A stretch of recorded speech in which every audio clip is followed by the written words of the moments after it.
Connaissez-vous la différence entre un lézard et un serpent? Et si je vous disais qu'il existe des lézards qui n'ont pas de pattes et qui sont même en France? Dans cette vidéo, je vais vous partager quelques petites infos pour les différencier. On y va de suite, c'est parti! Coucou tout le monde, j'espère que vous allez bien. Aujourd'hui, nouvelle vidéo sur les reptiles. Aujourd'hui donc on va voir la différence entre les lézards et les serpents. Bon, certaines elles sont plus flagrantes que d'autres. Que ce soit chez les lézards ou que ce soit chez les serpents, les deux ont des écailles, les deux doivent muer à certaines périodes de leur vie. Au niveau de la langue, tous les serpents ont la langue bifide, mais tous les lézards n'ont pas forcément la langue bifide. Par exemple, Bikma qui lui est un lézard à la langue bifide comme les serpents, mais Mytilica ou alors les Acanthos, eux, ils ont une petite langue charnue. La langue fourchue, c'est pas trop un repère pour savoir si c'est un lézard ou un serpent. Pour le déplacement, le lézard, lui, il va s'aider de ses pattes pour pouvoir se déplacer. Le serpent, lui, il va s'aider de ses écailles ventrales pour se déplacer. On pourrait donc dire que tous les lézards ont des pattes.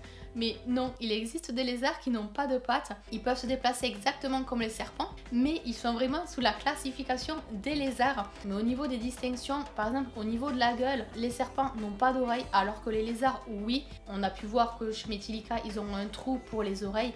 Et chez les Acanthos, ils ont un trou mais qui est refermé par une petite couche, une sorte de petit film protecteur. Au niveau des yeux, tous les serpents n'ont pas de paupières, mais tous les lézards, eux, ils en ont. Pour résumer, pour savoir vraiment la différence entre un lézard et un serpent, le lézard, lui, il va avoir un orifice pour les oreilles, un orifice pour les tympans, il va avoir des paupières et en règle générale, ils ont des pattes. Il y a aussi une dernière chose que les lézards font que ne font pas les serpents, c'est qu'en cas de danger, ils vont perdre une partie de leur queue, un bout de la queue, bon, pas énormément mais suffisamment pour attirer l'attention du prédateur pendant que lui, il va essayer de s'échapper.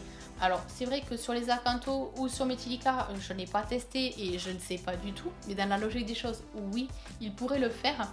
Mais les Tachydornus, les petits lézards qu'on avait avant, eux qui ont une très longue queue, qui font, je crois, 3 fois la taille de leur corps, ils avaient eu une queue de repousse lorsqu'on les avait eus. Il y avait une différence de couleur entre le corps et le bout de sa queue qu'il avait perdu.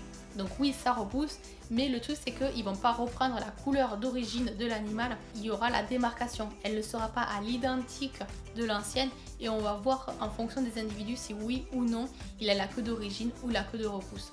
Après, il me semble que même s'il a déjà perdu une fois sa queue, au bout d'un certain temps, ça repousse. Et puis, il va pouvoir refaire perdre sa queue une nouvelle fois pour échapper à nouveau au prédateur. Je ne sais pas combien de temps ça se passe entre les deux repousses. Je ne sais pas du tout comment ça se passe, le nombre de fois où ça peut repousser. Mais je sais que oui, il a plus d'une chance dans son sac.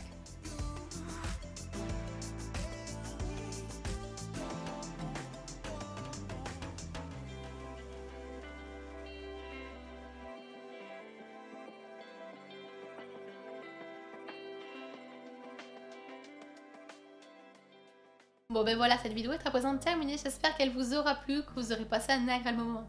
Si la vidéo vous a plu, n'hésitez pas à me soutenir en laissant un petit pouce vers le haut et à vous abonner à la chaîne si ce n'est pas encore fait. Moi je vous laisse, je vous fais plein de gros bisous et on se retrouve très vite dans de prochaines vidéos. Bisous, à bientôt, bye bye.